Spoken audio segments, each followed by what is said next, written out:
तर मैत्रिणींनो, ज्यांना हौस असते लांबायची त्यांना शिवता येत नाही, कारण कपडा कमी असल्यामुळं.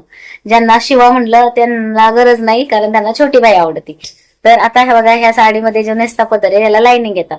आता इथं जर मी बाजूला कपडा सोडला आणि लागण तेवढाच काढला तर याने प्रॉब्लेम काय होईल माहितीये का? ज्यावेळेस आपण साडी घालतो, नेसता पदर घातल्याच्या नंतर आपण वरचा जो पदर घेतो तेव्हा जो वरचा पदर येतो, तर त्या त्या बाजूला त्या लाइनिंग येतात आणि मग साडी ती घातलेली चांगली वाटत नाही.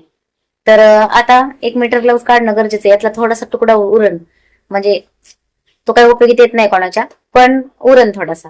आणि काही ताई आता त्यांच्या ब्लाऊजला जॉईंट द्यायला लागतात, छोटे छोटे 2-2 इंचाचे, 1-1 इंचाचा, कारण ब्लाऊजच बसत नाही. कधी कधी काय होतं की पुढच्या भागाला पण जॉईंट द्यायला लागतो फिटिंगच्या बाजूला, मागच्या भागाला पण जॉईंट द्यायला लागतो फिटिंगच्या बाजूला. तर असे प्रॉब्लेम येतात. सांगायचं तर परत एवढंच की सगळ्याला जर असे सेम ब्लाऊज दिले मोठे, तर ज्या ताईंना कोपरापर्यंत शिवायचे त्यांना शिवता येईल ब्लाऊज.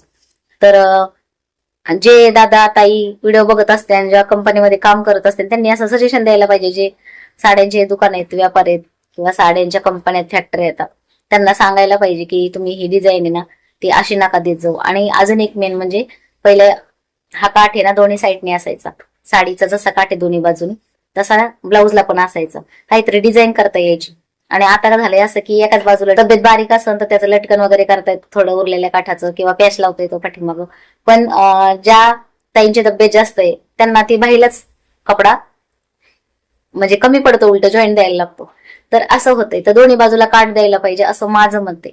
तुम्हाला काय वाटतं कमेंट करून मला नक्की सांगा. आजचा व्हिडिओ कसा वाटला ते पण सांगा. भेटूया अशाच नेक्स्ट व्हिडिओमध्ये. तोपर्यंत स्वतःची काळजी घ्या. बाय.